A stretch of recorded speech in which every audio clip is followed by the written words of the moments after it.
¿Y si te dijeran que todo lo que crees saber sobre Dios, sobre la fe y sobre la propia realidad se basa en una historia incompleta?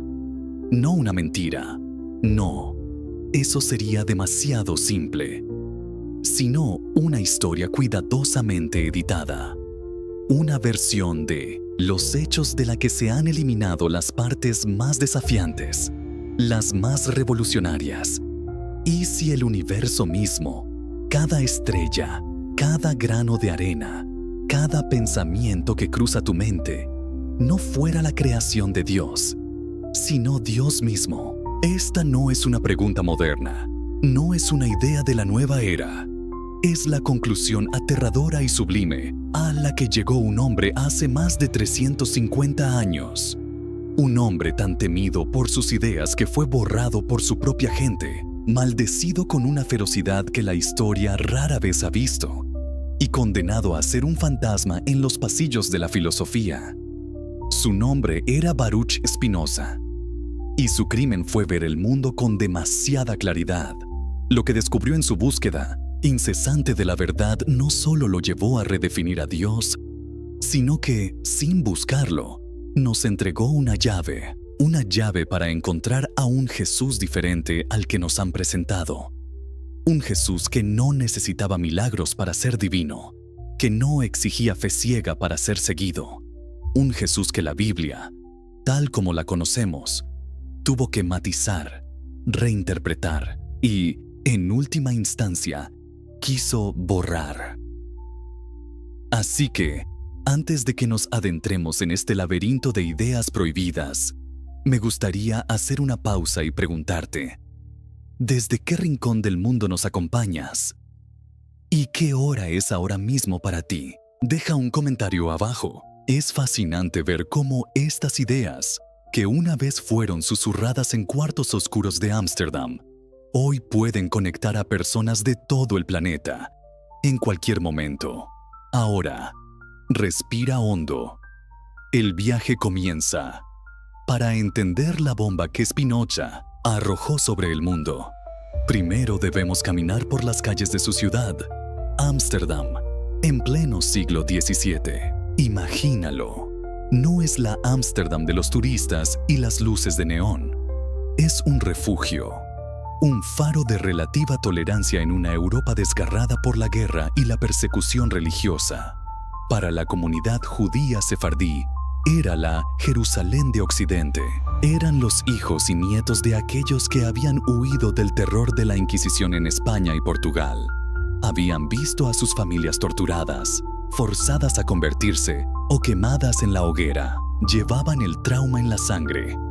En esta comunidad, que luchaba por mantener su identidad y su fe en una tierra extraña, nació Baruch, o Bento, Spinoza en 1632.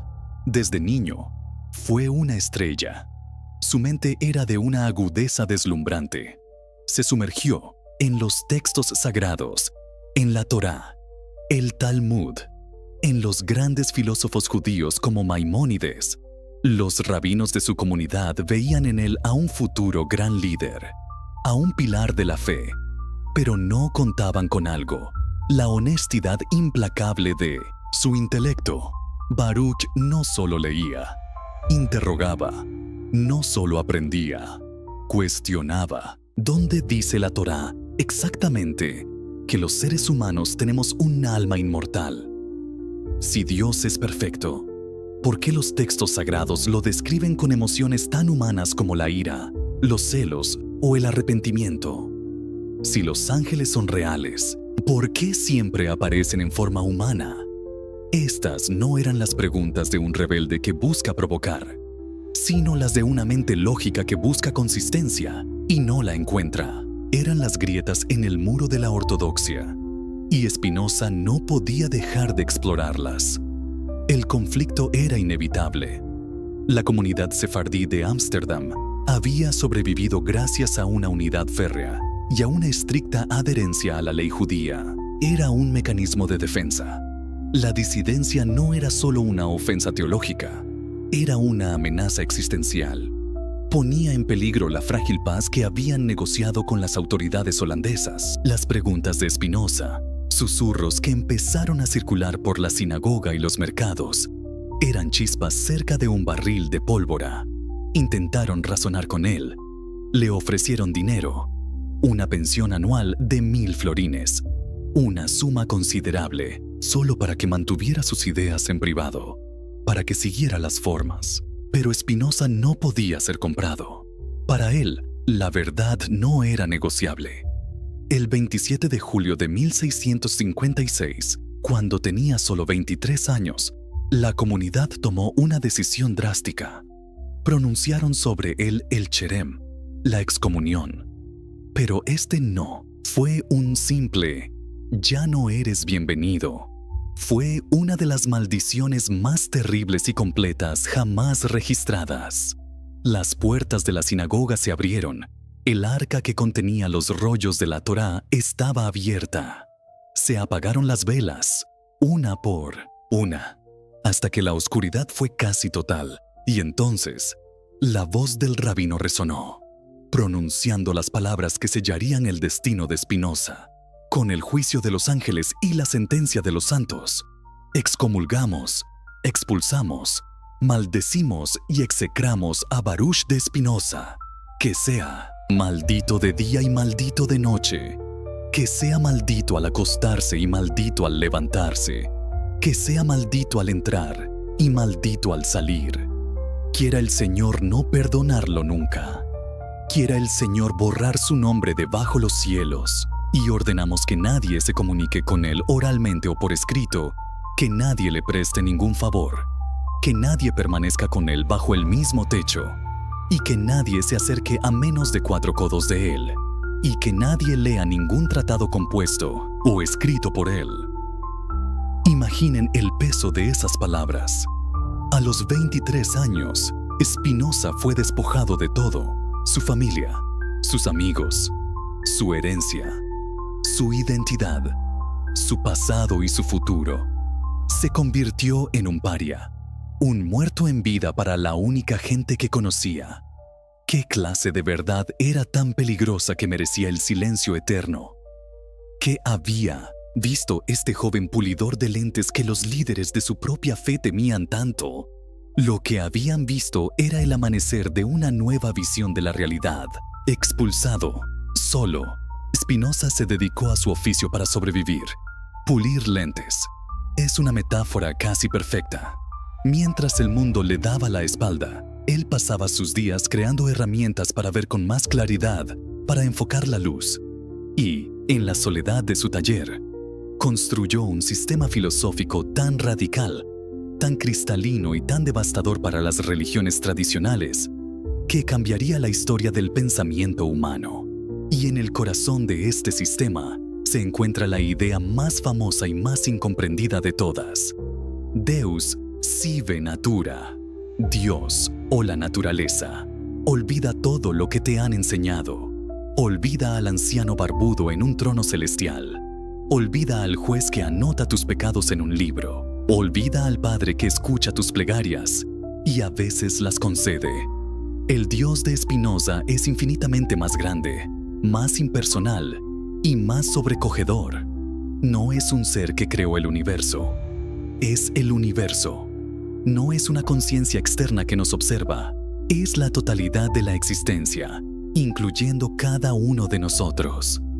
Piénsalo así. Todo lo que existe es una manifestación, un modo de una única sustancia infinita. Esa sustancia es Dios, o, lo que es lo mismo, la naturaleza. Una roca, una estrella, un río, tu cuerpo, tus pensamientos, tus emociones. Todo es una expresión de Dios. No hay nada fuera de Él. No hay un mundo natural y un mundo sobrenatural. Solo hay una única realidad, gobernada por leyes eternas e inmutables. Dios no tiene un plan. Dios es el plan. La estructura lógica del cosmos. ¿Te das cuenta de lo que esto implica? Si Dios es la suma de las leyes naturales, entonces los milagros son, por definición, imposibles. Un milagro sería una violación de las leyes de la naturaleza. Sería como pedirle a Dios que actúe en contra de sí mismo, que su propia esencia se contradiga. ¿Tiene sentido rezar para que llueva? Para Spinoza, eso sería tan ilógico como rezar para que 2 más 2 dejen de ser 4. La lluvia obedece a leyes meteorológicas, que son parte de la infinita cadena de causas y efectos que es Dios, y el bien y el mal. Para Spinoza, estos son conceptos puramente humanos, relativos a nuestros deseos y aversiones. Decimos que algo es bueno si nos es útil o nos da placer. Decimos que es malo si nos perjudica o nos causa dolor. Pero desde la perspectiva de la totalidad, desde la perspectiva de Dios naturaleza, las cosas simplemente son. Un tsunami que arrasa una ciudad no es malo desde el punto de vista de la naturaleza. Es un evento que resulta de una cadena de causas y efectos geológicos. Es trágico para nosotros, para los modos humanos que sufren sus consecuencias, pero no es un castigo divino. La naturaleza no juzga, simplemente opera. Esta idea es profundamente liberadora, pero también aterradora. Libera del miedo a un Dios caprichoso y castigador, pero también nos quita el consuelo de un protector celestial. Nos deja solos, cara a cara con la inmensidad de un universo indiferente a nuestros anhelos. ¿Y qué pasa con el libre albedrío? Si todo es una cadena de causas y efectos, ¿somos realmente libres? Spinoza diría que sí y que no. No somos libres de actuar contra nuestra propia naturaleza o contra las leyes del universo, pero somos libres cuando comprendemos por qué hacemos lo que hacemos. La verdadera libertad no es la capacidad de elegir cualquier cosa al azar, sino la capacidad de actuar en plena concordancia con nuestra razón, liberados de la tiranía de las pasiones y las influencias externas. Este es el Dios que Spinoza construyó a partir de la lógica pura, y es la razón por la que fue maldecido. Porque este Dios no necesita intermediarios, no necesita rabinos, sacerdotes o imanes para interpretarlo. No necesita templos ni rituales. Solo necesita una cosa: tu entendimiento. La forma más alta de adoración, para Spinoza, es el amor intellectualis, Dei. El amor intelectual a Dios es el estado de asombro y serenidad que se alcanza al comprender la magnífica necesidad de todas las cosas, al ver tu propio lugar dentro de la infinita red de la existencia. Es una paz que no viene de la fe ciega, sino del conocimiento claro. Ahora, detengámonos un momento. Sé que esto es denso. Es una de las ideas más profundas de la filosofía. Si estás viendo esto en tu celular y sientes que tu mente se está expandiendo, hazle un favor al algoritmo y simplemente desliza hacia arriba y hacia abajo rápidamente un par de veces. Es una forma extraña de aplaudir en este mundo digital, pero ayuda a que este conocimiento llegue a más personas que, como tú, están buscando respuestas más allá de lo evidente. Una vez que Spinoza estableció esta visión de Dios como la totalidad de la realidad, su siguiente paso fue inevitable. Tuvo que dirigir su lente, afilada y pulida, hacia el documento que, para millones de personas, era la palabra literal de ese otro Dios, el Dios personal y legislador, la Biblia. El resultado fue una obra anónima, publicada en 1670, con un título que era en sí mismo un manifiesto: Tratado Teológico Político. El escándalo fue instantáneo y monumental. Se convirtió en el libro más prohibido de su tiempo. Fue llamado un libro forjado en el infierno por el mismo diablo. ¿Por qué? Porque Spinoza hizo algo que hoy nos parece obvio en los estudios académicos, pero que entonces era una herejía impensable. Trató a la Biblia no como un texto sagrado caído del cielo, sino como lo que es: un artefacto histórico, argumentó que para entender la Escritura, no podíamos simplemente leerla y asumir que era la verdad literal. Debíamos investigarla.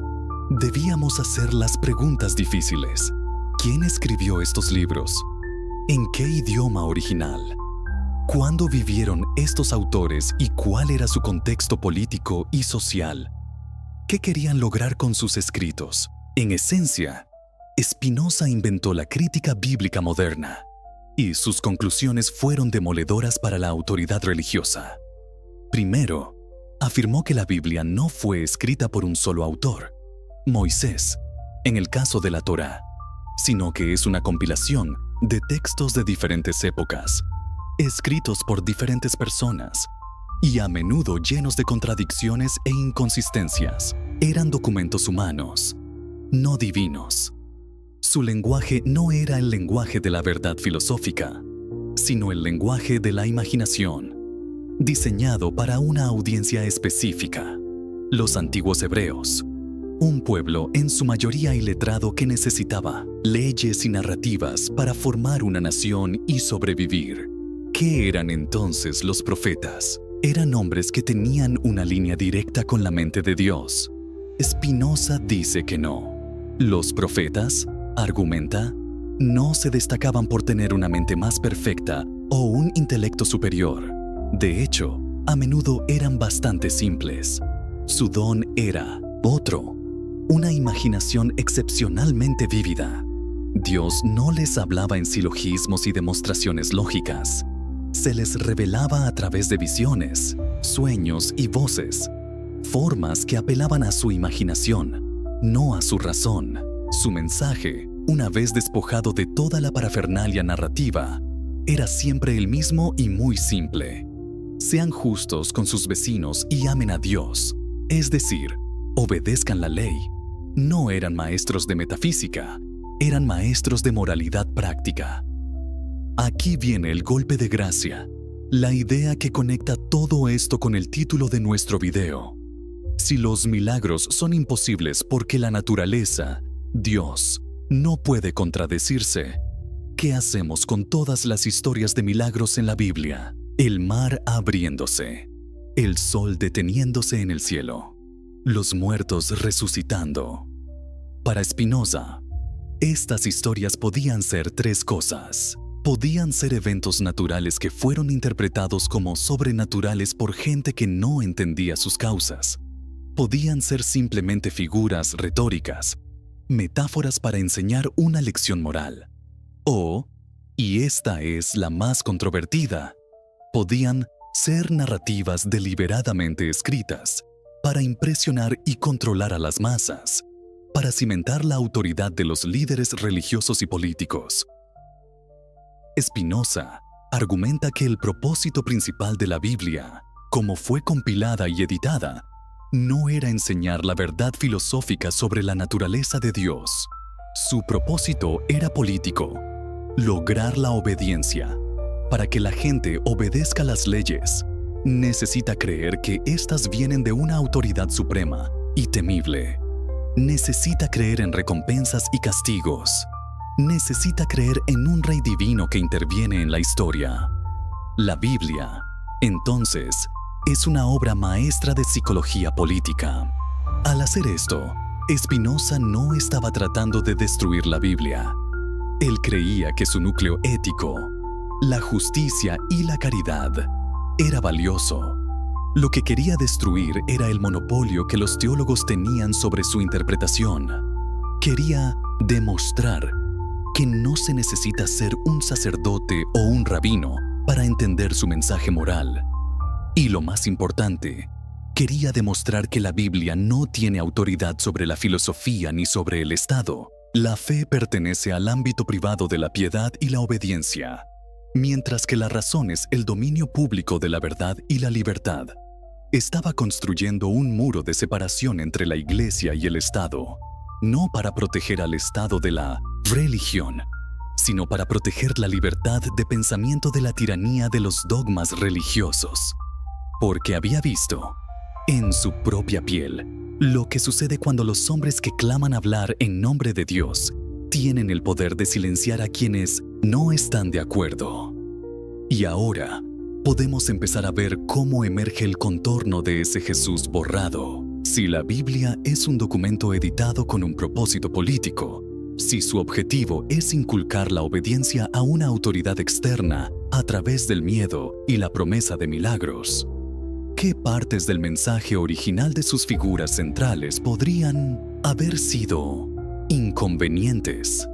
¿Qué pasaría si existió un maestro cuya enseñanza se basaba no en la obediencia ciega, sino en el entendimiento racional, no en milagros sobrenaturales, sino en una comprensión profunda de la naturaleza humana, no en un reino de Dios venidero, sino en uno que se encuentra aquí y ahora, dentro de nosotros mismos? Un maestro así sería una amenaza directa para una estructura de poder basada en la intermediación. Su mensaje tendría que ser cuidadosamente enmarcado, sus palabras reinterpretadas, su figura elevada a una categoría sobrenatural única e irrepetible, para que nadie más se atreviera a aspirar a su nivel de entendimiento por sí mismo. El mensaje tendría que cambiar de "entiende y serás libre" a "cree y serás salvo". Y si el propósito de esta monumental edición de textos sagrados, a lo largo de los siglos, no fue preservar la verdad en su forma más pura, sino construir un trono para sacerdotes, obispos y reyes. ¿Qué clase de Jesús, qué clase de mensaje tuvo que ser silenciado, matizado o borrado para que ese trono se mantuviera en pie? Spinoza nunca escribió un libro sobre Jesús, pero en su tratado y en su obra cumbre, La Ética, dejó todas las pistas. Nos dio la lente, y en el siguiente paso de nuestro viaje, vamos a usar esa lente para mirar directamente a los evangelios y descubrir al filósofo supremo que Spinoza tanto admiraba, escondido a plena vista. Si has llegado hasta aquí, te pido una cosa simple. Comparte este video con un amigo, uno solo, alguien que sepas que tiene una mente curiosa, alguien que no teme hacer preguntas difíciles. El conocimiento es la única riqueza que crece cuando se comparte, y la verdadera realidad de estas ideas merece ver la luz del día, lejos de las maldiciones y la censura que intentaron sepultarla para siempre. Una jaula hecha de fe sigue siendo una jaula, y si las paredes no estuvieran hechas de acero, sino de consuelo, y si los barrotes no fueran de hierro, sino de la promesa de una vida eterna, la mayoría de la gente no intentaría escapar de una jaula así. De hecho, la llamarían refugio. Pero, ¿qué pasa si la llave para abrir la puerta no está fuera, en manos de un escéptico o un ateo, sino que ha estado siempre dentro, escondida en las propias palabras de aquel a quien se supone que la construyó? En nuestro último encuentro, viajamos a la Ámsterdam del siglo XVII y vimos cómo Baruch Spinoza, el hereje maldito, demolió el edificio de la religión tradicional. Vimos cómo reemplazó al Dios personal y colérico por una idea tan vasta que abarca toda la realidad, Deus sive natura, Dios o la naturaleza. Y vimos cómo aplicó su bisturí racional a la Biblia, revelándola no como la palabra literal de Dios, sino como un documento histórico, político y humano, diseñado para asegurar la obediencia. Ahora que el pedestal ha sido retirado y la estatua se encuentra a nuestro nivel, podemos hacer la pregunta más importante. Con esta nueva lente que Spinoza nos ha legado, ¿a quién encontramos realmente cuando miramos a la figura de Jesús de Nazaret? ¿Qué queda cuando se raspa el barniz de siglos de dogma, de concilios, de intereses políticos? Prepárate, porque lo que vamos a descubrir es que Spinoza no destruye a Jesús. Todo lo contrario, lo libera.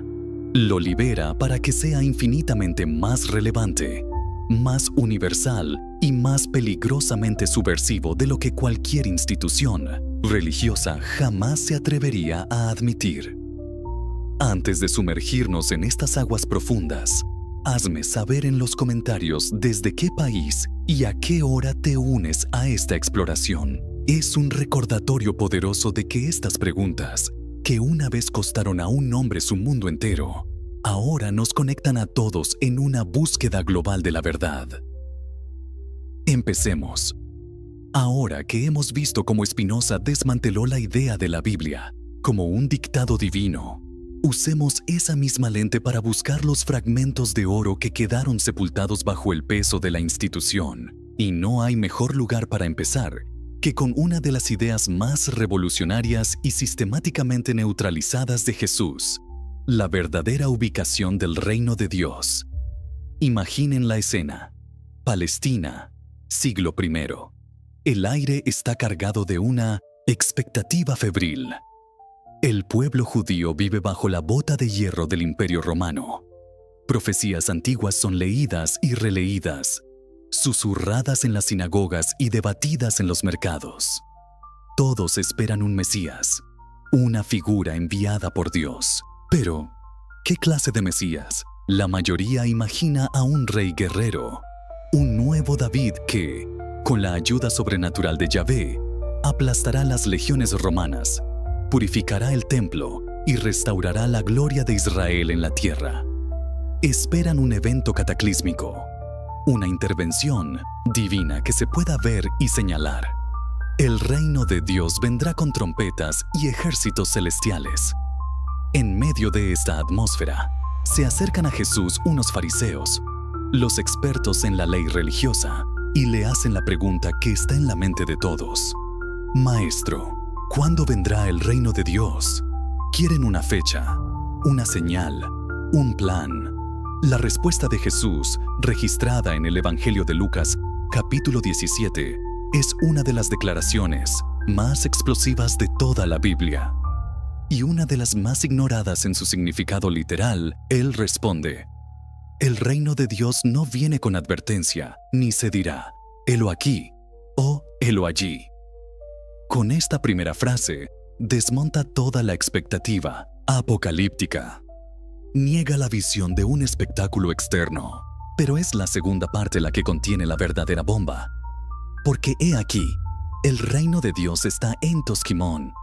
Esa frase griega, entos himón, es la clave de todo. Ha sido traducida de dos maneras principales. Una es entre vosotros. La otra, más directa y más potente, es dentro de vosotros. Ambas traducciones son gramaticalmente posibles, pero la historia de la Iglesia ha favorecido abrumadoramente la primera, entre vosotros, porque es más segura, más comunitaria y mantiene el control dentro del grupo, de la institución. Pero, si tomamos la traducción más literal y personal, dentro de vosotros, el mensaje se transforma en algo radicalmente individual y psicológico. El reino de Dios no es un lugar geográfico ni un evento futuro. Es un estado de conciencia. Es una forma de ser. Es algo que se descubre en el interior. Puedes sentir el cambio sísmico que esto representa. Jesús está diciendo a una multitud que espera un Salvador externo, que el poder, la redención y la conexión con lo divino no están allá afuera, sino aquí adentro. No es algo que vendrá a salvarte, es algo que ya posees y que debes aprender a actualizar. Esta idea arranca de raíz la dependencia de una autoridad externa. Si el reino de Dios está dentro de mí, entonces mi acceso a lo divino es directo. No necesito que un sacerdote me absuelva, que un rabino interprete la ley por mí, o que un rey me lidere a la batalla. El templo más sagrado está en mi propio interior. Ahora, mantén esa idea en tu mente y saltemos 350 años hacia adelante al taller de Spinoza. Mientras pulía sus lentes, Spinoza dedicó su obra magna, la ética demostrada según el orden geométrico, a un único objetivo: encontrar el camino hacia la beatitud o bienaventuranza, ¿Qué es esta beatitudo? No es la felicidad, que Spinoza consideraba una simple pasión, un estado fluctuante que depende de causas externas. La beatitud es algo mucho más profundo. Es un estado de paz activa y estable de la mente, una serenidad inquebrantable que surge, no de la fe ciega, sino del conocimiento. Para Spinoza, la fuente de todo sufrimiento humano es la ignorancia. Sufrimos porque estamos a merced de nuestras pasiones. El miedo, el odio, la envidia, la esperanza, las cuales surgen de una comprensión inadecuada de la realidad. Reaccionamos a fragmentos del mundo sin ver la imagen completa. Nos vemos como seres aislados luchando contra un universo hostil. La beatitud se alcanza cuando, a través de la razón, empezamos a comprender la infinita red de causas y efectos que lo gobierna todo. Cuando entendemos que no somos seres aislados, sino modos de la única sustancia, Dios naturaleza. Cuando comprendemos que todo lo que sucede, sucede por necesidad de la naturaleza divina, nos liberamos de la tiranía de las pasiones, dejamos de odiar, porque comprendemos las causas que llevan a una persona a actuar como lo hace. Dejamos de temer, porque aceptamos la necesidad de los acontecimientos y alcanzamos el amor intellectualis Dei, el amor intelectual a Dios, que no es otra cosa que la alegría que brota de comprender la perfección y el orden necesarios del universo y nuestro lugar en él. ¿Ves el paralelismo asombroso? El reino de Dios, de Jesús, entendido como un estado interior, y la beatitudo de Spinoza son prácticamente la misma cosa. Ambos son un estado de paz y libertad interior que se alcanza a través de una transformación de la percepción. Jesús lo expresó en el lenguaje parabólico y profético de su tiempo. Spinoza lo expresó en el lenguaje riguroso y geométrico de la filosofía racionalista. Pero el destino es el mismo. La salvación no es un rescate externo, es una realización interna. Entonces, ¿qué hizo la religión institucional con esta idea tan potente y liberadora? La neutralizó, la borró, no eliminándola del texto, sino reinterpretándola hasta vaciarla de su poder. El reino de Dios dentro de vosotros se convirtió en un susurro incómodo. Se volvió a la idea de un reino futuro, una recompensa post-mortem en el cielo para los fieles, o, de manera aún más astuta, el reino de Dios en la tierra se identificó con la propia Iglesia. San Agustín, en su monumental obra, La ciudad de Dios, sentó las bases para esta idea. La Iglesia Católica es la encarnación terrenal del reino de Dios, una institución divina que guía a la humanidad hacia la salvación. Fue un golpe de genio político. Al externalizar de nuevo el reino, la Iglesia se posicionó como la intermediaria indispensable. La llave del reino ya no estaba dentro de cada individuo, sino en manos del Papa, de los obispos, de los sacerdotes. La salvación se convirtió en un proceso burocrático. Dependía de recibir los sacramentos correctos, de la confesión auricular, de la obediencia a la jerarquía eclesiástica. El individuo, que en las palabras de Jesús era portador del reino, se convirtió de nuevo en un súbdito dependiente, un pecador necesitado de la gracia que solo la institución podía dispensar. El Jesús que señalaba hacia adentro fue borrado y reemplazado por un Jesús que señalaba hacia la Iglesia. El maestro que enseñaba la autosuficiencia espiritual fue transformado en el fundador de una institución basada en la dependencia. Y esta externalización no solo se aplicó al reino, sino también a la propia naturaleza de Dios, transformando la simpleza radical del amor en una compleja arquitectura de miedo. Esto nos lleva directamente al corazón del mensaje ético de Jesús, un mensaje tan simple que un niño podría entenderlo, y tan profundo que la mayoría de los adultos lo ignoran. Cuando un experto en la ley, tratando de ponerlo a prueba, Le pregunta cuál es el mandamiento más importante. Jesús no ofrece una compleja disertación teológica. No habla de la Trinidad, ni del pecado original, ni de la predestinación. Su respuesta es una síntesis brillante de la tradición judía. Amarás al Señor tu Dios con todo tu corazón, con toda tu alma y con toda tu mente. Y el segundo es semejante. Amarás a tu prójimo como a ti mismo. De estos dos mandamientos depende toda la ley y los profetas. Detengámonos aquí.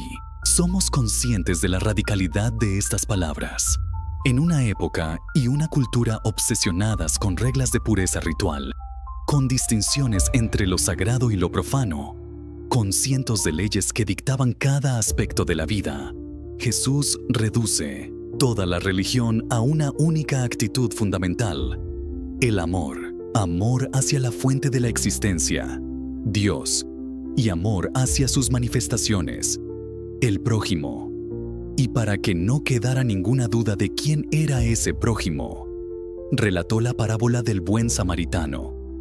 Un judío es asaltado y dejado medio muerto. En el camino pasan un sacerdote y un levita, pilares de la comunidad religiosa, y ambos lo ignoran, probablemente por temor a contaminarse ritualmente al tocar la sangre. Luego pasa un samaritano. Los samaritanos eran despreciados por los judíos, considerados herejes y mestizos. Sin embargo, es este hereje, este otro, quien se detiene, cura las heridas del hombre, lo lleva a una posada y paga por su cuidado. Jesús entonces pregunta: ¿quién de estos tres fue el prójimo del que cayó en manos de los ladrones? La respuesta es obvia. El prójimo no es quien comparte tu misma sangre o tu misma fe. El prójimo es cualquiera que necesite tu ayuda. Esta es una ética universal que derriba todos los muros tribales, religiosos y nacionales. Es un llamado a la acción directa, a la compasión incondicional. Es tan simple y tan devastadoramente claro. Ahora, la pregunta es: ¿cómo pasamos de esto, de esta ética del amor radical, a la historia del cristianismo que conocemos? Una historia a menudo marcada por la guerra, la persecución, la Inquisición y el juicio. La respuesta es que este simple mensaje fue borrado, no al ser eliminado, sino al ser sepultado.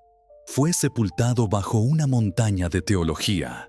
Tras la muerte de Jesús, y especialmente bajo la influencia de Pablo y los padres de la Iglesia, el enfoque se desplazó. La pregunta central ya no era ¿cómo debo vivir?, sino ¿quién era Jesús?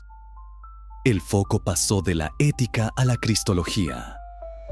Comenzaron los debates interminables y a menudo violentos. ¿Era Jesús hombre? ¿Era Dios? ¿O ambos? Si era ambos, ¿cómo se relacionaban sus dos naturalezas? ¿Era de la misma sustancia, homousios, que el Padre? ¿O de una sustancia similar, homoiousios? Estas preguntas, que nos pueden parecer arcanas, dividieron imperios y costaron miles de vidas. El resultado fueron los credos, como el credo de Nicea y el credo de Atanasio, complejas fórmulas filosóficas que se convirtieron en la prueba de fuego de la verdadera fe. ¿Ves lo que ocurrió? El amor dejó de ser una acción, cuidar del herido en el camino, y se convirtió en la aceptación intelectual de una serie de proposiciones dogmáticas. La salvación ya no dependía de tu compasión, sino de tu correcta creencia sobre la naturaleza metafísica de Cristo. El mensaje simple fue sepultado bajo una arquitectura teológica tan compleja que el creyente común no podía entenderla, y por lo tanto, tenía que depender de la autoridad del clero para que se la explicara. Y junto con la complejidad, se introdujo el elemento más poderoso para el control social: el miedo. La imagen del Abba, Papá, amoroso al que Jesús se refería, fue eclipsada por la imagen del juez implacable del juicio final. Mientras que Jesús hablaba en parábolas, teólogos posteriores se dedicaron a crear descripciones increíblemente detalladas del infierno, un lugar de tormento eterno para los que no creían correctamente o no obedecían a la Iglesia. La cultura popular, desde los sermones hasta el arte, pensemos en el infierno de Dante, se llenó de estas imágenes de terror. El pecado, especialmente el pecado mortal, se convirtió en una trampa que podía condenarte para siempre, y la única forma de escapar era a través de los mecanismos de control de la Iglesia: la confesión, la penitencia, las indulgencias.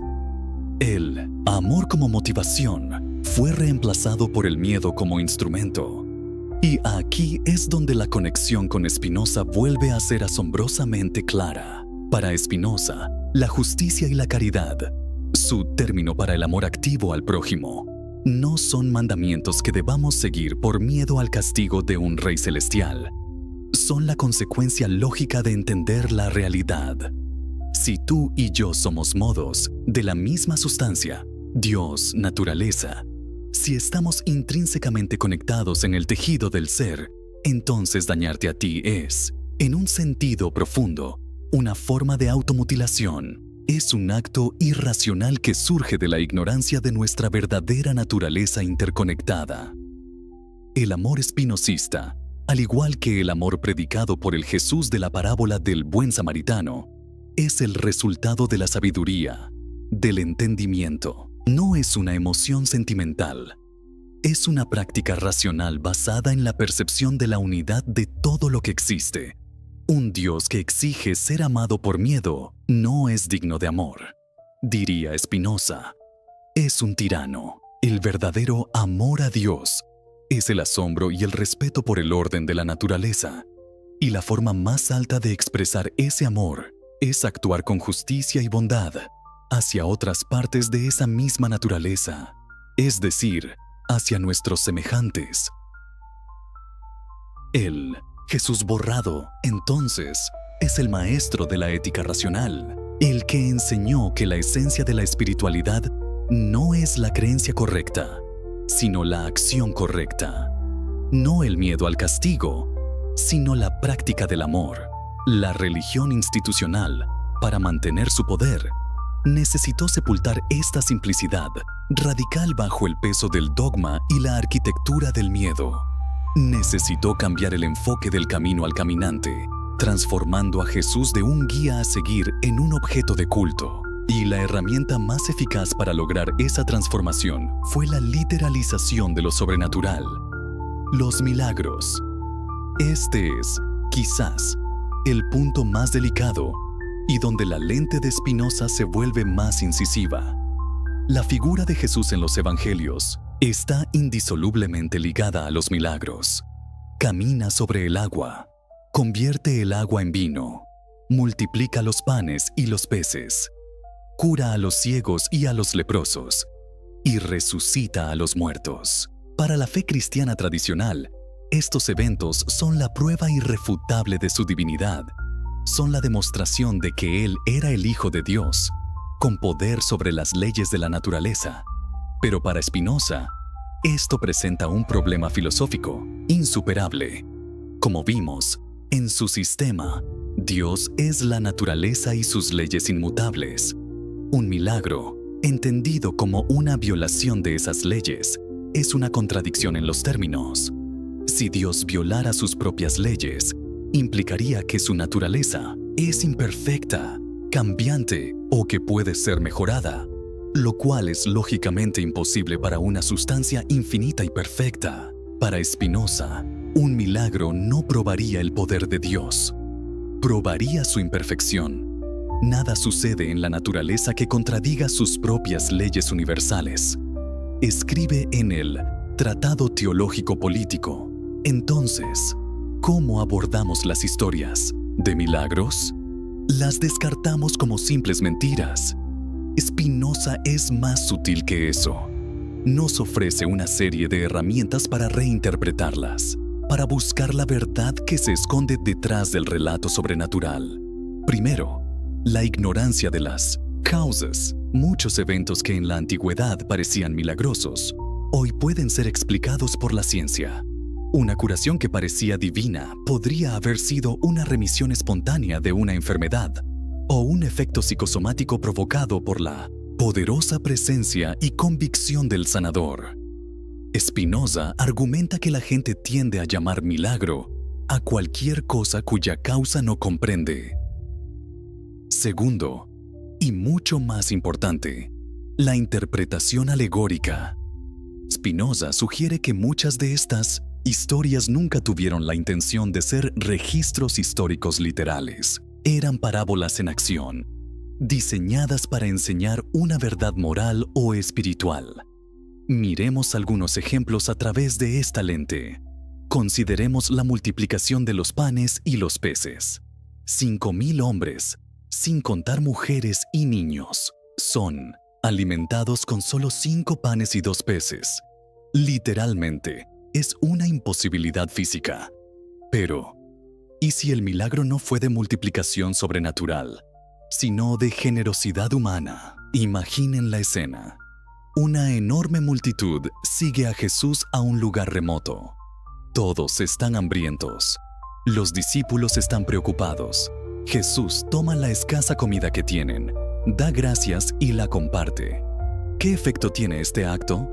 Quizás inspiró a los cientos de personas en la multitud que, egoístamente, llevaban su propia comida escondida, a abrir sus corazones y sus bolsas y compartir con sus vecinos. El verdadero milagro, entonces, no sería la creación de materia de la nada, sino la transformación del egoísmo en comunidad, un milagro mucho más profundo y relevante para la condición humana. Ahora, pensemos en Jesús caminando sobre el agua. Otra vez, una violación de las leyes de la física. Pero el mar, en la simbología bíblica, a menudo representa el caos, el miedo, las fuerzas primordiales de la destrucción. La historia cuenta que los discípulos están en una barca, aterrorizados por una tormenta. Jesús viene a ellos, caminando serenamente sobre el caos. Invita a Pedro a hacer lo mismo. Pedro camina sobre el agua mientras mantiene su fe, su enfoque, su convicción en Jesús. Pero cuando se distrae por el viento y las olas, cuando cede a la pasión del miedo, comienza a hundirse. ¿No es esta una metáfora perfecta de la enseñanza espinosista? La serenidad y la libertad, caminar sobre el caos, se alcanzan a través del entendimiento y la fortaleza interior. Nos hundimos cuando nos dejamos arrastrar por las pasiones irracionales. El milagro no es sobre la levitación, es sobre el dominio de uno mismo. Incluso el milagro más desafiante, la resurrección de Lázaro, puede ser visto a través de esta lente. Es la historia de un hombre que ha estado muerto durante 4 días y es devuelto a la vida. Es interesante notar que esta historia tan espectacular solo aparece en el Evangelio de Juan, el más tardío, simbólico y teológico de los 4. Y si Lázaro representa a la humanidad, muerta en la tumba de la ignorancia, atada por las vendas de los dogmas y las convenciones sociales, Jesús lo llama a salir, a despertar a una nueva vida de entendimiento espiritual. Es una historia sobre la gnosis, sobre el conocimiento que libera y da vida, un tema central en las corrientes gnósticas del cristianismo primitivo, que fueron declaradas heréticas y borradas. El propio Evangelio de Juan nos da la pista. Constantemente se refiere a los milagros de Jesús no con la palabra griega dinamis, poder, sino con la palabra semeion, signo. Un signo no es el destino final, es una señal que apunta hacia algo más allá de sí misma. El error, diría Spinoza, fue enamorarse del dedo que apunta a la luna, en lugar de mirar a la luna. ¿Por qué se perpetuó y se impuso la interpretación literal? Por la misma razón de siempre, el poder, para una institución naciente que competía con otros cultos en el mercado religioso del Imperio Romano, Tener un fundador que podía doblar las leyes de la naturaleza era un argumento de venta imbatible. Validaba su autoridad como única y sobrenatural. Admitir que los milagros eran alegorías habría sido debilitar su propia legitimidad. Habría puesto a Jesús en la misma categoría que otros sabios y filósofos, en lugar de en una categoría divina completamente separada. La literalización de los milagros fue una estrategia política para asegurar el monopolio espiritual. El Jesús borrado es, por tanto, un maestro que usaba historias de signos para señalar verdades profundas sobre la ética, la psicología y la naturaleza humana. El Jesús que la Iglesia promovió es un mago sobrenatural cuya autoridad se basa en la violación de las leyes del universo. El primero te invita a pensar, el segundo te exige creer. Sé que estas ideas pueden ser desafiantes, pueden sacudir los cimientos de lo que nos han enseñado. Si estás viendo esto en tu celular y sientes que estas reinterpretaciones te abren la mente a nuevas posibilidades, dale un empujón a este video. Simplemente desliza el dedo hacia arriba y hacia abajo unas cuantas veces. Es nuestra forma de decirle al algoritmo que estas conversaciones importan, que hay gente con sed de un conocimiento más profundo. Al final, lo que Spinoza nos ofrece no es un ataque a la figura de Jesús, sino un profundo acto de rescate. Rescata a Jesús del secuestro de la teología dogmática. Lo libera de la jaula dorada de la supernaturalidad. Nos devuelve a un maestro de la vida, a un filósofo de la inmanencia, a un guía que nos enseña que el reino de Dios no es una promesa en el cielo, sino una posibilidad en nuestro interior. Que la esencia de la vida espiritual no es el miedo a un Dios juez, sino el amor activo a nuestro prójimo. Y que los verdaderos milagros no son las violaciones de las leyes de la naturaleza, sino las transformaciones de la conciencia humana que nos permiten vivir en armonía con ella. Este es el Jesús que resuena con una espiritualidad para el mundo moderno. Un Jesús que no nos pide que sacrifiquemos nuestro intelecto, sino que lo usemos plenamente. Un Jesús que no exige obediencia a una institución, sino que nos llama a la libertad radical de la autocomprensión. Si este viaje de descubrimiento ha resonado contigo, compártelo con un amigo, una persona que sepas que apreciaría una perspectiva diferente, que no teme cuestionar y explorar, porque la verdadera realidad no es un destino al que se llega, sino un camino que se recorre. Y es un camino que es mejor recorrer acompañado. El Jesús que la Biblia quiso borrar sigue vivo, no en los altares de piedra, sino en las preguntas que nos atrevemos a hacer.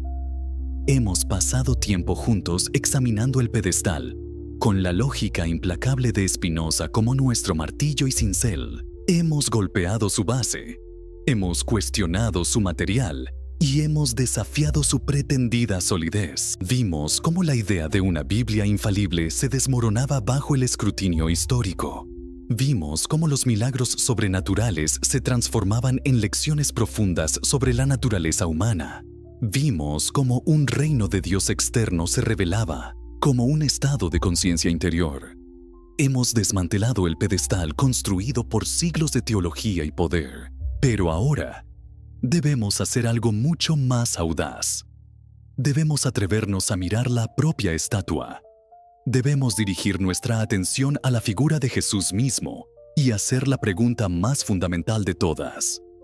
¿De qué está hecho? ¿Cuál es su sustancia? Es de un mármol divino, extraído de una cantera celestial, diferente a todo lo demás en el universo. ¿O está hecho de la misma piedra que el resto de nosotros, pero pulido a una perfección que nos muestra nuestro propio potencial? La respuesta a esta pregunta es quizás el acto de borrado más importante de la historia. Es la decisión que separó a la humanidad de lo divino, que creó un abismo insalvable y que colocó a una institución como el único puente posible. Antes de cruzar ese puente, detengámonos una última vez. Dime, ¿desde qué ciudad o pueblo me escuchas? ¿Qué sueños o pensamientos te mantienen despierto a esta hora de la noche? ¿O te acompañan en tu primera taza de café por la mañana? Escríbelo abajo. Vuestra presencia convierte este monólogo en un diálogo global, en la prueba de que el anhelo de entender no conoce fronteras. Y ahora, continuemos nuestro descenso final. La historia que nos han contado es simple y poderosa. Jesús de Nazaret era único. No solo un profeta o un maestro, sino el Hijo unigénito de Dios, ontológicamente distinto, de una naturaleza diferente a la de cualquier ser humano que haya existido o existirá. Pero, ¿fue siempre así? ¿Creían esto los primeros seguidores de Jesús en las décadas posteriores a su muerte? La respuesta, inequívocamente, es no. Los primeros 2 siglos del cristianismo no fueron una sinfonía armoniosa, sino un verdadero caos de ideas, una explosión de interpretaciones diferentes y a menudo contradictorias sobre quién era Jesús. Era un ecosistema espiritual de una diversidad asombrosa. Había grupos, como los ebionitas, que veían a Jesús como un hombre, un profeta judío justo y mortal que, debido a su perfecta obediencia a la ley de Dios, fue adoptado como hijo de Dios en su bautismo. Era el ejemplo humano definitivo, pero seguía siendo humano. En el extremo opuesto estaban los docetistas, cuyo nombre viene del griego dokein, parecer. Para ellos, la materia era intrínsecamente mala, una creación de un Dios inferior. Por lo tanto, era impensable que un ser divino como Cristo pudiera tener un cuerpo físico real. Creían que Jesús solo parecía humano, que su cuerpo era una ilusión, un fantasma celestial. No sufrió realmente en la cruz, porque no tenía un cuerpo con el que sufrir. Y entre estos 2 extremos, había un espectro infinito de otras creencias. Había quienes creían que el Cristo divino descendió sobre el hombre Jesús en su bautismo y lo abandonó justo antes de la crucifixión. Había innumerables comunidades gnósticas, cada una con su propia cosmología compleja, que veían a Jesús como un emisario del verdadero Dios supremo, enviado para despertar las chispas divinas atrapadas dentro de los cuerpos materiales de algunos seres humanos. Este caos de creencias, esta herejía constante desde la perspectiva posterior, era la norma. El cristianismo primitivo no era una religión, sino un conjunto de religiones que competían y compartían la figura central de Jesús. ¿Qué cambió? ¿Cómo pasamos de esta diversidad vibrante a la ortodoxia rígida de un solo credo? La respuesta no es teológica, es política. La respuesta es un nombre: Constantino. A principios del siglo IV, el Imperio Romano estaba en crisis. Constantino el Grande llegó al poder y se dio cuenta de que necesitaba un pegamento social, una ideología unificadora para mantener unido su vasto y fracturado imperio, y vio el potencial en el cristianismo, una religión en rápido crecimiento, increíblemente organizada y con una red que se extendía por todo el imperio.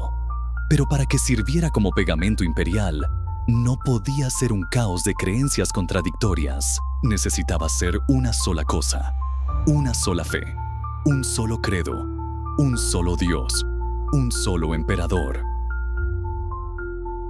Así, en el año 325, Constantino convocó el primer concilio de Nicea. Imaginen la escena: más de 300 obispos de todo el mundo conocido, viajando a la ciudad de Nicea, en la actual Turquía, con todos los gastos pagados por el tesoro imperial. El propio emperador, que en ese momento ni siquiera estaba bautizado, presidió las sesiones. No era solo un debate teológico, era un proyecto de Estado. El objetivo era establecer una doctrina oficial y unificada, y aplastar toda disidencia. El punto central de la controversia era la relación entre Jesús y Dios Padre. La batalla se libró entre 2 figuras principales. Por un lado, Ario, un presbítero de Alejandría, un hombre carismático y lógico, Ario argumentaba que si Dios Padre era el creador de todo, entonces el Hijo, Jesús, debía ser una de sus creaciones. Hubo un tiempo en que el Hijo no existía. Era la primera y más gloriosa de todas las criaturas.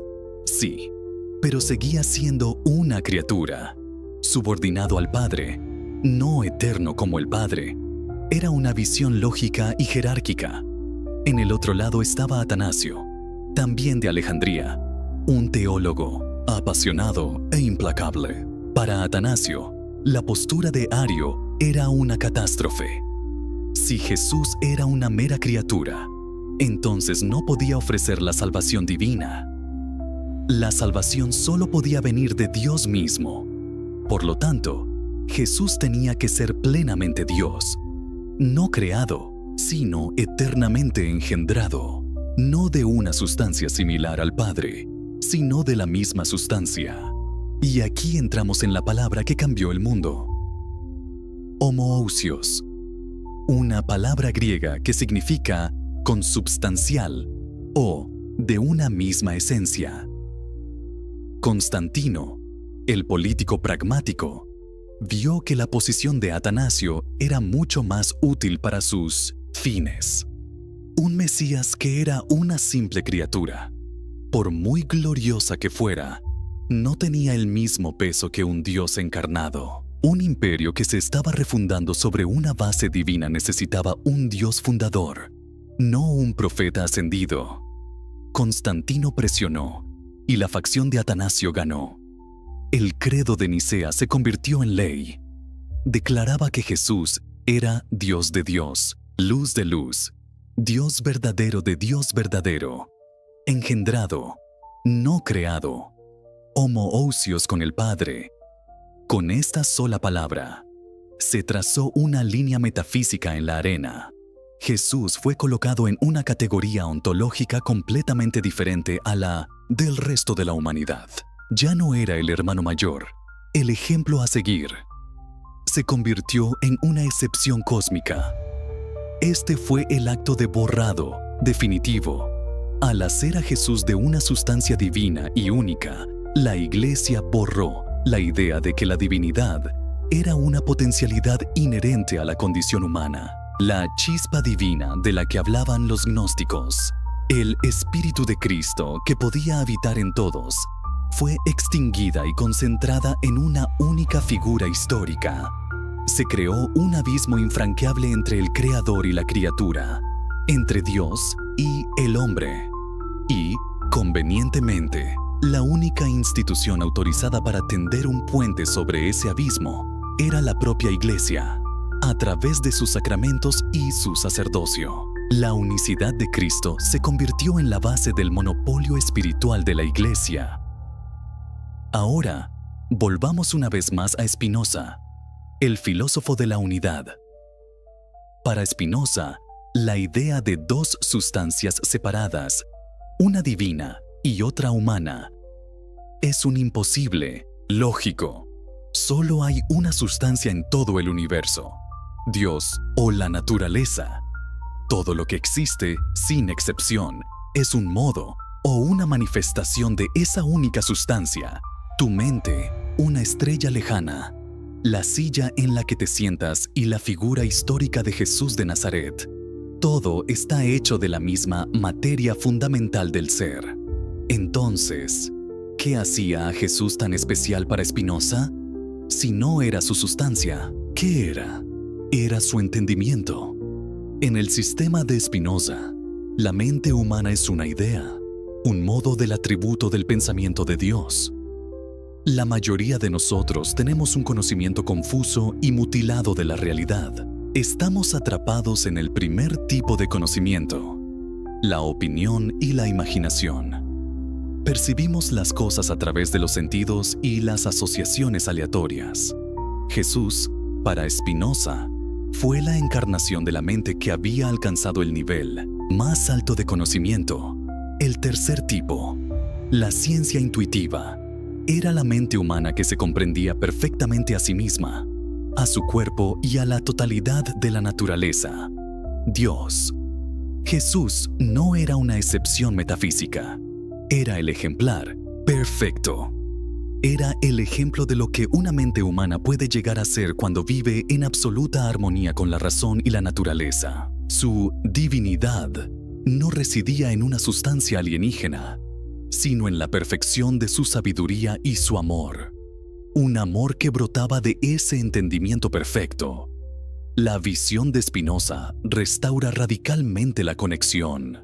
Devuelve a Jesús a la familia humana, no como un ser disminuido, sino como la prueba viviente de nuestro propio potencial más elevado. El objetivo ya no es adorar a un ser inalcanzable, sino esforzarse por alcanzar el mismo estado de beatitud, de paz y entendimiento racional que él ejemplificó. El camino que la Iglesia cerró con el dogma de Nicea, Spinoza lo reabre con la filosofía. El borrado de la unicidad es la recuperación de la universalidad. Pero esta separación ontológica de Jesús no fue el único muro que se construyó. El segundo, y quizás más personal, fue la redefinición del propio camino hacia la salvación. El foco se desplazó de lo que debías saber a aquello en lo que debías creer. Aquí tenemos que hablar del apóstol Pablo, una figura absolutamente central y paradójicamente, un hombre que nunca conoció a Jesús en vida. La experiencia de Pablo fue la de una visión en el camino a Damasco. Y esta experiencia visionaria moldeó toda su teología. Para Pablo, lo más importante de Jesús no fueron sus parábolas, ni su ética del amor al prójimo, ni su mensaje sobre el reino interior. Lo crucial fue un evento cósmico, su muerte sacrificial y su resurrección. Pablo desarrolló una potente teología legal y sacrificial. La humanidad, argumentaba, está contaminada desde el principio por el pecado original de Adán. Somos por naturaleza pecadores, esclavos de la muerte y merecedores de la ira de Dios. Somos incapaces de salvarnos a nosotros mismos a través de nuestras propias obras o entendimiento. Estamos en una deuda que no podemos pagar. En este drama cósmico, Jesús es la solución divina, es el nuevo Adán. Su muerte en la cruz no fue una tragedia, sino un sacrificio perfectamente planeado. Fue el Cordero de Dios que, al derramar su sangre inocente, pagó la deuda de la humanidad, satisfizo la justicia divina. Su resurrección es la prueba de que este pago fue aceptado. ¿Y cómo accede el individuo a esta salvación? No a través de la sabiduría, no a través de las buenas obras por sí solas, sino a través de la pistis, la fe. La fe se define como la confianza y la creencia en que el sacrificio de Cristo es eficaz para ti personalmente. Es un don gratuito de la gracia de Dios, que se acepta mediante la fe. Esta es una teología increíblemente poderosa y psicológicamente atractiva. Ofrece una solución clara a un problema universal, la culpa, el miedo a la muerte, y un camino simple para resolverlo. La fe se convirtió en la piedra angular del cristianismo que conquistó el mundo, pero, al hacerlo, borró por completo un camino alternativo hacia la salvación que florecía en los primeros siglos, el camino del conocimiento, la gnosis. En 1945, cerca de la ciudad de Nag Hammadi, en Egipto, un campesino hizo uno de los descubrimientos arqueológicos más importantes del siglo XX. Encontró una jarra de barro que contenía una biblioteca de 13 códices de papiro antiguos. Eran los llamados evangelios gnósticos, textos que se creían perdidos para siempre, destruidos en las purgas de herejías por parte de la Iglesia Ortodoxa. Estos textos nos abrieron una ventana a una forma completamente diferente de entender a Jesús y su mensaje. Para los gnósticos, el problema fundamental de la humanidad no era el pecado, sino la ignorancia, agnosis.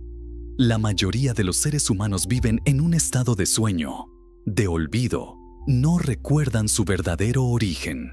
Creen que este mundo material y corrupto es la única realidad. Pero dentro de algunos de ellos yace una chispa divina, una partícula del verdadero reino de la luz, que ha caído y ha quedado atrapada en la prisión del cuerpo y la materia. En este sistema, Jesús no es un cordero sacrificial que paga una deuda, es un revelador, un mensajero del reino de la luz que desciende a este mundo oscuro para despertar a las almas dormidas.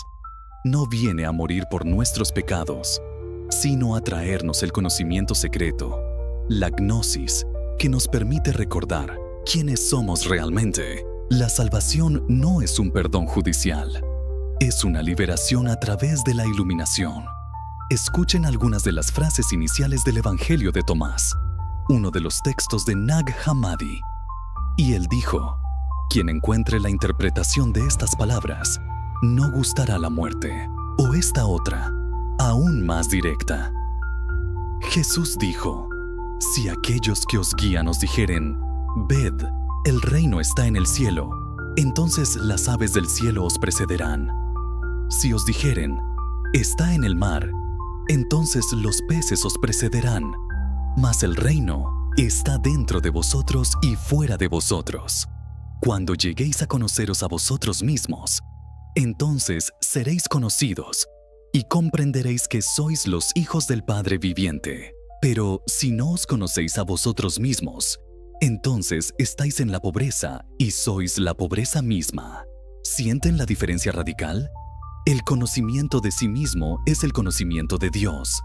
La salvación es un acto de autodescubrimiento, de realización interior. No hay necesidad de un sacrificio de sangre. No hay necesidad de fe en un evento histórico externo. La autoridad final reside en la experiencia directa y personal del conocimiento. ¿Por qué fue borrado este camino?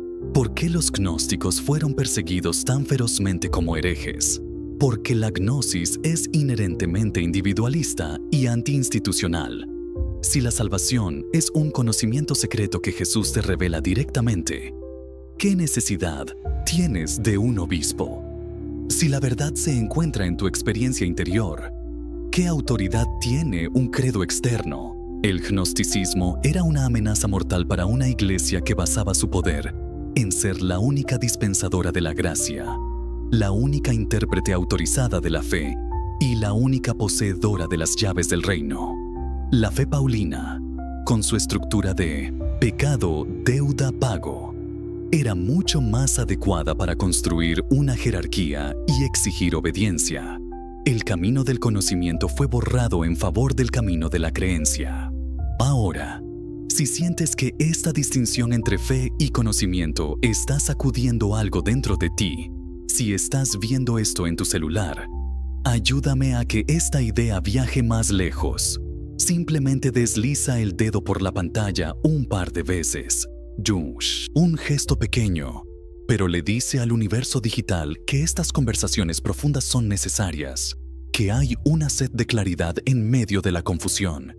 Y es aquí donde Spinoza, una vez más, emerge como el heredero inesperado de esta tradición perdida. Su filosofía es, en esencia, una versión racional y sistemática del camino gnóstico. Para Spinoza, como vimos, el estado más bajo de la existencia es la esclavitud de las pasiones, que es el resultado directo de la ignorancia. Este es el equivalente filosófico de estar muerto u olvidado en la tumba de la materia gnóstica. La liberación, la beatitudo, se alcanza a través del conocimiento, específicamente a través del tercer tipo de conocimiento, la ciencia intuitiva, que es la comprensión directa de la esencia de las cosas en y a través de Dios, naturaleza. Este conocimiento no es una creencia, es una percepción directa, es la gnosis del filósofo. Y esta liberación no es un don gratuito, es el resultado de un arduo esfuerzo intelectual y ético. Como dice Spinoza en la última y famosísima frase de su Ética, todo lo excelso es tan difícil como raro. El camino espinosista, al igual que el gnóstico, es un camino de autoliberación a través del entendimiento. La religión de la fe que se convirtió en ortodoxia te exige que creas en la salvación que otro logró por ti. El camino del conocimiento te desafía a lograr tu propia salvación a través de tu propia transformación. El borrado del gnosticismo fue el silenciamiento de la pregunta más poderosa. ¿Y si la verdad que buscas no es algo en lo que creer, sino algo que puedes llegar a saber por ti mismo? Y así, tras este largo viaje a través de la historia, la política y la filosofía, hemos reunido todas las piezas. Podemos finalmente dar un paso atrás y contemplar el retrato completo del Jesús que emerge de la lente de Spinoza, el Jesús que la historia y la teología del poder quisieron borrar. ¿Quién es Él? No es un ser sobrenatural, sino el filósofo supremo, el ejemplo perfecto de una vida vivida según la razón. Su divinidad no radica en su sustancia, sino en la claridad de su mente y la pureza de su amor. No es el fundador de una nueva religión, sino un reformador radical de la ética universal, que redujo toda la ley a la simple y devastadora práctica de la caridad y la justicia.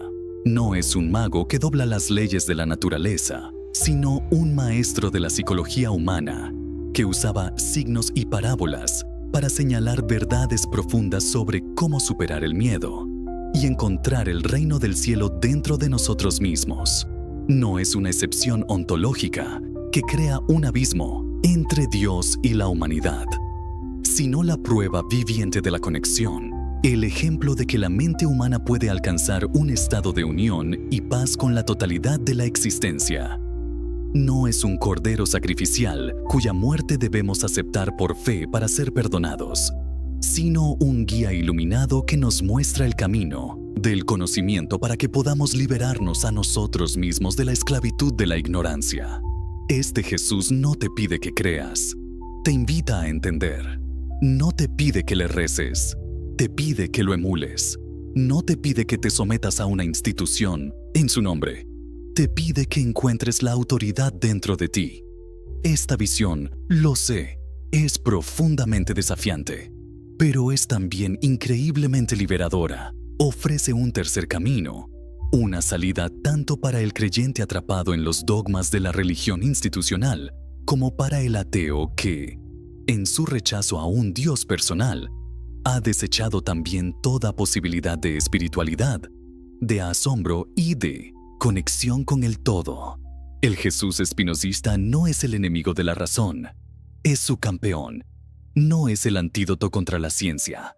Es un llamado a una comprensión aún más profunda de la naturaleza. Es una espiritualidad para adultos, para mentes libres, para aquellos que sospechan que el universo es mucho más misterioso y magnífico de lo que la religión o el materialismo dogmático nos han contado. Al final, este viaje para descubrir al Jesús que la Biblia quiso borrar no es realmente un ejercicio de historia o teología, es un acto de reconstrucción personal. Porque la forma en que vemos a nuestras figuras más emblemáticas refleja la forma en que nos vemos a nosotros mismos y nuestras propias posibilidades. Elegir ver a un Jesús que es un ser sobrenatural, inalcanzable, es, en cierto modo, darnos permiso para no aspirar a su nivel de integridad y amor. Es externalizar nuestra propia responsabilidad espiritual. Pero elegir ver a Jesús como el ejemplo supremo del potencial humano, nuestro potencial para la razón, para la compasión, para la paz interior, es aceptar un desafío extraordinario. Es aceptar que el camino que Él recorrió es, en esencia, un camino que también está abierto para nosotros. La búsqueda del verdadero Jesús se convierte entonces en la búsqueda de nuestro verdadero yo. La liberación de Jesús del dogma se convierte en nuestra propia liberación de las jaulas mentales que hemos heredado o construido. Reconstruir a Jesús es, en última instancia, reconstruirnos a nosotros mismos. Si este viaje ha encendido una chispa en tu mente, te pido una última cosa. Comparte este conocimiento, no para convencer a nadie, sino para invitar a la conversación. Envía este video a un amigo, a un familiar, a alguien que sepas que tiene una mente inquieta y un corazón valiente. Porque la verdadera realidad no es un dogma que se impone, sino una perspectiva que se comparte. Y en ese compartir, todos crecemos. La historia ha demostrado que las ideas son más resistentes que los imperios y más duraderas que las catedrales. Las ideas de Spinoza le costaron todo en su tiempo, pero hoy, gracias a herramientas que él nunca podría haber imaginado, pueden viajar por el mundo en un instante, buscando mentes fértiles donde echar raíces. La pregunta final que nos deja este viaje no es en quién crees, sino qué te atreves a pensar. Y en la libertad de ese pensamiento reside la verdadera salvación.